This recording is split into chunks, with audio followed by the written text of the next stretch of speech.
السلام علیکم ورحمۃ اللہ وبرکاتہ۔ الحمدللہ رب العالمین والعاقبۃ للمتقین والسلام علی المرسلین والحمد للہ رب العالمین حمدا کثیرا کما امر واشهد ان لا الہ الا اللہ واشهد ان محمدا عبدہ ورسولہ۔ قال اللہ تعالیٰ فی القرآن المجید والفرقان الحمید۔ بسم اللہ الرحمن الرحیم۔ الا ان اولیاء اللہ لا خوف علیہم ولا هم يحزنون۔ صدق اللہ العظیم، صدق رسولہ النبی الامین الکریم۔ فی شان عظمت حبیبہ ان اللہ وملائکتہ یصلون علی النبی یا ایھا الذین آمنوا صلوا علیہ وسلموا تسلیما۔ اللہم صلی علی سیدنا حبیبنا مولانا محمد وعلی آل سیدنا مولانا محمد مبارک وسلم۔ تمام تعریفیں اسی رب کائنات کے لیے سزاوار ہے جو تمام جہانوں کا پروردگار ہے۔ درود و سلام آقا نعمت احمد مصطفیٰ محمد مصطفیٰ رسول خدا صلی اللہ علیہ وسلم پر کروڑوں رحمتیں و برکتیں انبیاء مرسلین صدیقین شہداء صالحین سرکار غوث اعظم سرکار غریب نواز پہ کروڑوں رحمتیں ہو۔ یہ رب کائنات کا بے پناہ فضل و کرم ہے کہ اس نے اپنے فضل و کرم سے امت محمدیہ میں ہمیں اور آپ کو پیدا فرمایا۔ اس کا ساری زندگی اگر ہم سر سجدے میں رکھیں تب بھی کم ہے، اس لیے کہ وہ خالق اکبر نے ہمیں ایسی امت کے لیے منتخب کیا بغیر کسی التجا بغیر کسی دعا کے۔ اللہ نے ہمیں غلامان محمد بنا کے پیدا کیا۔ میں سمجھتا ہوں سارے عالم کی ساری دنیا کی کوئی ایسی سند، کوئی ایسی ڈگری، کوئی ایسا سرٹیفکیٹ نہیں ہے جو سرٹیفکیٹ میرے آقا صلی اللہ علیہ وسلم نے، پیارے آقا محمد رسول اللہ نے ہمیں اپنا غلام بنایا ہے، بلکہ آقا ہمیشہ غلام کو خریدتا ہے۔ ہمارا گمان یہ ہے کہ ہم امت میں پیدا ہوئے نہیں بلکہ محمد عربی صلی اللہ علیہ وسلم نے ہمیں انتخاب کر کر امت محمدیہ میں ہمیں شامل کروایا ہے۔ یہ اللہ اس کے رسول کا کرم ہے کہ ہم ایسی امت میں پیدا ہوئے ہیں۔ مسلمانوں، ہمیں فخر کرنا چاہیے کہ ہم اس نبی کی امت میں ہیں جس نبی کی امت میں پیدا ہونے کے لیے وقت کے نبیوں نے اپنے تاج نبوت کو ہٹا کر غلامی کا پٹا قبول دلوانے کے لیے اللہ سے دعا کی۔ ویسی نبی کی امت میں اور آپ اور ہم ہیں، ایسے ماحول میں ہم اپنے آپ کو فخر محسوس کریں کہ ہم اس نبی کی امت میں ہیں جس نبی کو اللہ نے شفاعت دی ہے۔ شافی محشر وہ ہیں، جام کوثر جو تقسیم کرنے والے وہ ہیں، اور ان کے آس پاس رہنے والی ذات کا نام حیدر کرار، فاتح خیبر، حضرت ابو تراب، علی ابن ابو طالب کرم اللہ وجہ الکریم رہیں گے، صدیق اکبر رہیں گے، عمر بن خطاب رہیں گے، عثمان غنی رہیں گے، حضرت مولا حسین رہیں گے، مولا حسن رہیں گے، اہل بیت کے جرمٹ میں میرے آقا رہیں گے، اور سیدۃ نساء العالمین سیدہ طاہرہ بی بی فاطمہ سلام اللہ علیہا جن کے صدقے میں اللہ کئی کروڑ جہنمیوں کو جو ہے جنت کی طرح رواں کرے گا۔ اس نبی کی امت میں ہم اور آپ ہے جس نبی نے رات رات مصلی پہ کھڑے ہو کر امت کے لیے دعا کی۔ اس امت کی فکر میں آپ کے ہمارے خواجہ ہند کے راجہ سلطان الہند عطائے رسول خواجہ خواجگان، وہ رسول اللہ کے جو ہے نور نظر، وہ فاطمہ کے جگر، وہ حضرت علی کے خون جس کے رگوں میں ہیں، وہ مولا حسین کے چاہنے والے جنہوں نے کہا شاہ است حسین، بادشاہ است حسین، دین است حسین، دین پناہ است حسین کہنے والی ذات حضرت غریب نواز، جن کا عرس 811واں عرس شریف آج ہندوستان کی سرزمین پر منایا جا رہا ہے۔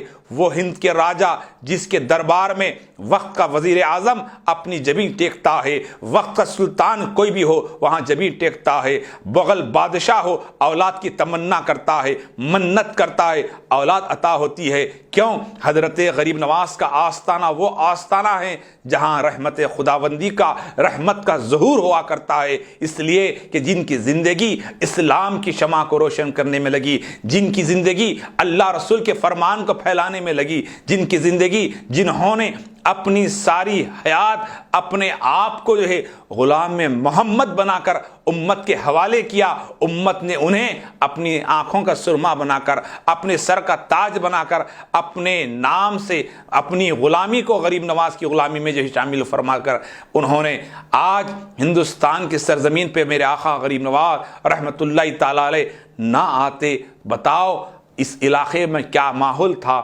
آپ اور ہم ذرے سے حکومت کے قوانین میں تبدیلی ہونے لگی تو لوگ بے چین و بے قرار ہونے لگے، دولت مند حضرات امریکہ کا رخ کرنے لگے، دولت مند حضرات کینیڈا کا رخ کرنے لگے، دولت مند حضرات ہجرت پہ مجبور ہو گئے۔ کیوں؟ قانون آ رہا ہے، کالا قانون آ رہا ہے، خطرناک قانون آ رہا ہے۔ ارے غریب نواز جب ہندوستان کی دھرتی پہ آئے کوئی پھولوں سے استقبال نہیں کیا گیا، کوئی آپ کو کارپیٹ بچھا کر استقبال نہیں کیا گیا۔ غریب نواز ان کے ساتھ وہ 40 فقراء کے ساتھ جن جن امتحانات سے وہ گزرے ہیں، آج کا کسی مسلمان پہ اتنا ظلم نہیں ہے۔ غریب نواز آئے ہندوستان پہ تو یہاں پر روحانی طور پر ڈسٹرب کرنے والے لوگ، جادوگروں کا بہت بڑا علاقہ تھا، بڑے بڑے جادوگر رہا کرتے تھے، بڑے بڑے جوتش رہا کرتے تھے، بڑے بڑے نقصان پہنچانے والے علم رکھنے والے تھے، لیکن غریب نواز وہ غریب نواز ہے۔ جب یہاں آئے تو آپ کے اوپر لوگ آپ کو پانی سے روکا گیا، پانی سے جب روکا گیا تو غریب نواز رحمت اللہ تعالی علیہ نے کیا کیا؟ اپنے خادم کو کہا جاؤ پانی کو کہو، انا ساگر کو کہو کہ تمہیں معین الدین چشتی بلا رہے ہیں۔ تو جا کر خادم نے کہا اے پانی، اے انا ساگر، اے ساگر، تجھے معین الدین چشتی ہمارے پیر بلاتے ہیں۔ تو جیسے ہی یہ کہنا تھا اس مرید کے ہاتھ میں جو پانی کا جو ہے گھڑا تھا، سارا کا سارا دیکھتے ہی دیکھتے انا ساگر اس گھڑے میں آ گیا۔ سپاہی دیکھتے رہے کہ تھوڑی دیر پہلے لبریز تھا، ساگر لبریز تھا، لیکن انا ساگر ہے کہ فوراً ایک فقیر کے گھڑے میں چلا گیا۔ وہ گھڑا لے کر حضرت غریب نواز کے پاس جب مرید پہنچتے ہیں، سب وضو کرتے ہیں، پیتے ہیں، غسل کرتے ہیں، سارا علاقہ سوکھ گیا، ساگر سوکھ گیا، انا ساگر سوکھ گیا۔ وقت کے جادوگروں کو پتا چلا کہ ایک درویش فقیر نے سارے کے سارے انا ساگر کو لے کے چلا گیا۔ ادھر لوگ پریشان، جانور پریشان، بادشاہ پریشان۔ بادشاہ نے کہا جاؤ فقیر کو منوا کر پھر سے ذرا کچھ کمپرومائز کر لیا جائے۔ تو کچھ لوگ گئے، جا کر کہا دیکھو درویش مہاراج، ہمارے یہاں جانور بڑے پریشان ہیں، بیمار بڑے پریشان ہیں، عورتیں بڑے پریشان ہیں، بوڑھے لوگ پریشان ہیں، ان کا خیال کر کر آپ معاف کر دیں۔ تو غریب نواز نے کیا کیا؟ اس مرید سے کہا جاؤ جو پانی لے کر انا ساگر سے آئے تھے اسی میں لوٹا دو۔ تو وہ مرید جاتے ہیں، جا کر جو ہے انا ساگر کے اندر پانی ڈالنا تھا۔ دیکھنے والوں نے دیکھا کہ پانی پہلے زیادہ تھا، یہ اب زیادہ ہے۔ وہ کیسا اللہ پاور دیا تھا۔ بزرگوں اور دوستو، ایک فوج میں جانا ہے، ایک پولیس میں جانا ہے، کسی کمپٹیشن میں جانا ہے، کسی ٹورنامنٹ میں جانا ہے تو لوگ کسی ایگزام لکھنے کے لیے جاتے ہیں تو سالوں سال پڑھتے ہیں۔ 10 کلاس کے امتحان SSC کا ایگزام لکھنا ہے، 9 کلاسوں کو پار کر کر 9 کلاسوں کو پاس کر کر 10ویں جماعت کا امتحان لکھنے جاتے ہیں۔ رات دن ایک کر کر بچہ پڑھتا ہے، انٹر ہو، نیٹ ہو، ایگزام ہو، اس کی تیاری ہوتی ہے، لیکن لا الہ الا اللہ محمد رسول اللہ کو پروان چڑھانے کے لیے خالی کتاب میں پڑھ کر تیاری نہیں، بلکہ روحانی پریکٹس کی ضرورت ہے۔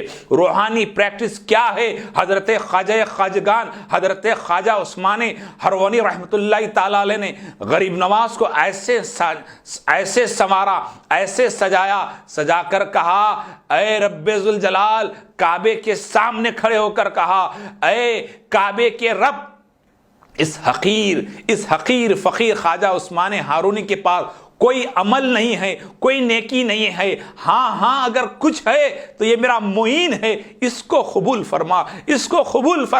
تو ندا آئی کعبۃ اللہ سے اے عثمان ہارونی، ہم نے تمہیں قبول کیا اور تمہارے معین کو قبول کیا، بلکہ معین کے سلسلے کو ہم نے قبول کیا۔ یہ غریب نواز ہے جسے حضرت خواجہ عثمان ہارونی نے تیار کیا۔ اور جب رسول اللہ کی بارگاہ میں حضرت خواجہ عثمان ہارونی لے کے گئے، کہا یا رسول اللہ آپ پہ سلام ہو، ابو بکر پہ سلام ہو، عمر پہ سلام ہو، میرا ناچیز حقیر آپ کی دربار میں حاضر ہے، میرے پاس تو کوئی عمل نہیں ہے۔ پھر وہی کہا میرے معین کو لے آیا ہوں، قبول فرمائیے۔ اللہ کے رسول حبیب پروردگار رسول کائنات جناب محمد رسول اللہ صلی اللہ علیہ وسلم کی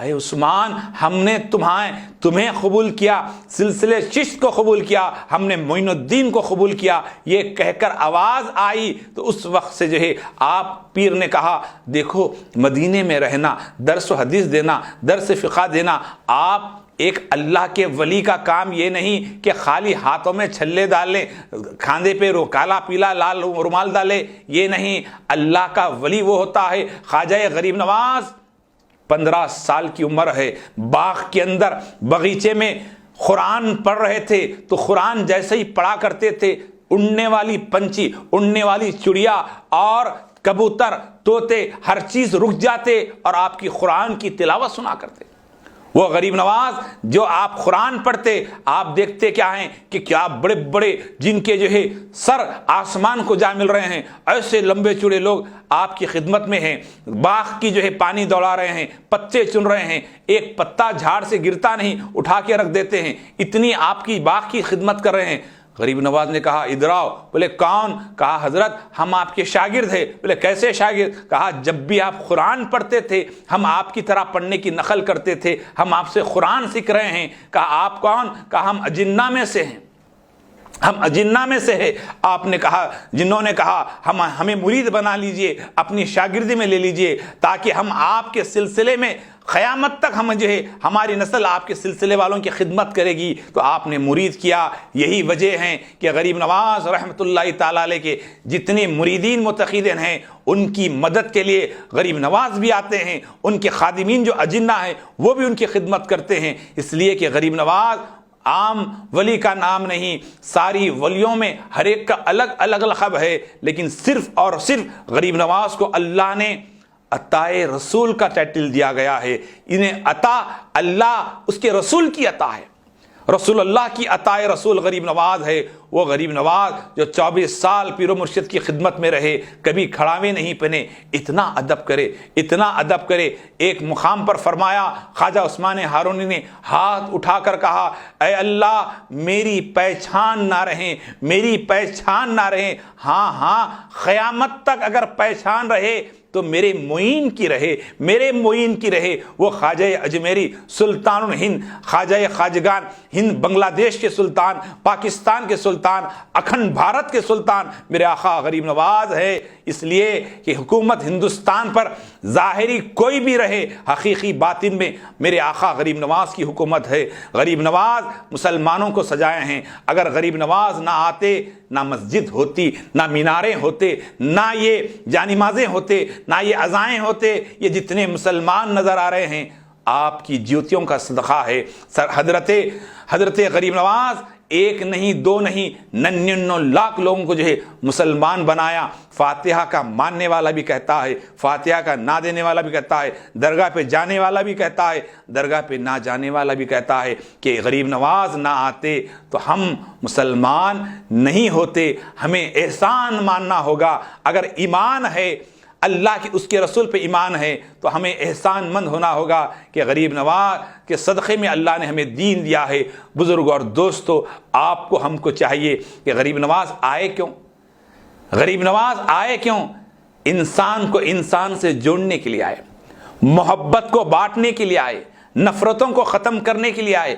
آج ہم کسی کو مسلمان تو بنانا دور کی بات ہے، ہم جس کو پیدا کرے، ہم سے جو اولاد ہوئی، ہم اس کو دیندار نہیں بنا سکتے۔ کسی کو مسلمان بنانے کی دور کی بات ہے۔ وہ دور خانقاہوں میں دین تقسیم ہوتا، اصلاح ہوتی، قلب کو روشن کیا جاتا، لیکن آج جب سے ہم دیکھ رہے ہیں کہ لوگ نماز تو پڑھ رہے ہیں لیکن دل نماز میں نہیں ہے۔ ہم آج مسلمان تو ہے لیکن ہمارا دل صاف نہیں ہے۔ آج ہم انہیں منافق، انہیں کافر، انہیں مرتد، انہیں مشرک، ہم تو فتوے بانٹنے میں لگے ہوئے ہیں۔ لیکن غریب نواز کا آنے کا مطلب یہ تھا، غریب نواز کے آنے کا مقصد یہ تھا کہ مسلمان ایک ہو جائے، غریبوں کا خیال کرنے والا ہو جائے، یتیموں کا خیال کرنے والا ہو جائے، بزرگوں کا خیال کرنے والا ہو جائے، محتاجوں کی مدد کرنے والا ہو جائے۔ اس بھارت کو جو سجایا میرے غریب نواز نے، گلستان بنایا تھا میرے غریب نواز۔ کیسا گلستان! ارے آپ کا مرتبہ مقام یہ ہے کہ آپ ایک مرتبہ ایک مقام سے گزر رہے ہیں، کیا دیکھتے ہیں کہ لوگ آگ لگا کر اس کو پوج رہے ہیں۔ لوگوں سے کہا یہ کیا کر رہے ہو؟ کہا یہ آگ ہے، جلاتی ہے، طاقتور ہے، لوہے کو جلاتی ہے، لکڑی کو جلاتی ہے، پتھر کو جلاتی ہے، ہم اس کو پوج رہے ہیں۔ کہا نہیں نہیں، سب کا مالک وہ اللہ ہے، وہ سب کا مالک رب العالمین ہے، اس کی عبادت کرو۔ نہیں نہیں، یہ آگ بہت بڑی ہے، آگ جلائے گی۔ غریب نواز نے کیا کیا، ایک بچہ وہاں پر تھا جس کا اس بچے کو لے کر، انہی مذہب کے بچے کو لے کر آگ میں چلے گئے۔ 1 گھنٹہ رہے، 2 گھنٹے رہے، 3 گھنٹے رہے، لوگ بجھانا چاہے، بچہ میں ہمارا مر جائے گا، بچہ ہمارا مر جائے گا۔ درویش فقیر نے ہمارے بچے کو مارنے کے لیے خود بھی مر گیا اور بچے کو بھی مارنے چلے گیا۔ اس طرح کے الفاظ ادا کرنے لگے۔ غریب نواز 3 گھنٹے کے بعد باہر آتے ہیں، بڑی سی آگ کے باہر آتے ہیں۔ ایک آگ کا تو آگ راغ بھی نہیں لگی، دھبے بھی کالے نہیں لگے۔ باہر آئے، بچہ مسکراتا ہوا باہر آیا۔ لوگ کہنے لگے یہ کیا ہے؟ کہا یہ میرے رب کا فضل ہے، یہ میرے رب کا فضل ہے۔ بولے رب کون؟ کہا لا پڑھو لا الہ الا اللہ محمد رسول اللہ۔ ایک لمحے میں ہزاروں لوگوں کو مسلمان بنایا۔ میرے غریب نواز رحمت اللہ تعالی علیہ کسی جھگڑے سے نہیں، کسی تلوار سے نہیں، کسی جبر سے نہیں، اپنے کردار سے مسلمان بنایا۔ بزرگ اور دوستو، آخری بات کہہ دوں کہ آپ سے کہ غریب نواز رحمت اللہ تعالی علیہ آپ اجمیر کی سرزمین پہ بیٹھے ہیں، اجمیر کی دھرتی پہ بیٹھے ہیں۔ ایک کسان آیا، کسان آ کر کہا مہاراج میں آپ کے لیے ٹفن لایا ہوں، روٹی بنا کے لایا ہوں، بڑی آرزو سے لایا ہوں، میں چاہتا ہوں کہ آپ کے ساتھ بیٹھ کر کھاؤں۔ غریب نواز نے کہا بیٹھو۔ ٹفن کھولے کھانے کے لیے، مرید نے آ کر کہا حضرت آپ روزے سے ہیں، نفل روزے سے ہیں؟ آپ نے کہا خاموش۔ اس کے بعد اس غیر مسلم کلمہ پڑھنے والا نہیں، اس علاقے کا کسان اور بالکل شیڈول کاسٹ، جو لوگ جسے شیڈول کاسٹ سمجھ کر بالکل جو ہے حقارت سے دیکھتے تھے، غریب نواز دسترخوان پہ بٹھا کر کھا رہے ہیں۔ جب روٹی کھانے لگے، اس کسان کے چہرے پہ مسکراہٹ دیکھی تو غریب نواز کو اطمینان ہوا۔ اس کے بعد کھانا کھا لیے۔ وہ کسان نے جو ہے کچھ معروضہ پیش کیا۔ معروضہ یہ تھا کہ سرکار بادشاہ ہم پر لگان لگا رہا ہے، ہم پہ ٹیکس زیادہ لگا رہا ہے، تھوڑا کم کروائیے۔ آپ کے مرید بادشاہ آپ کے مرید کا جو ہے مرید آپ کے مرید کا مرید ہے۔ بادشاہ سرکار غریب نواز رحمت اللہ تعالی علیہ کی جو مرید ہے حضرت خواجہ قطب الدین بختیار کاکی رحمت اللہ تعالی علیہ، جن کا غلام وقت کا بادشاہ شمس الدین التمش دہلی کا بادشاہ جن کا مرید ہے۔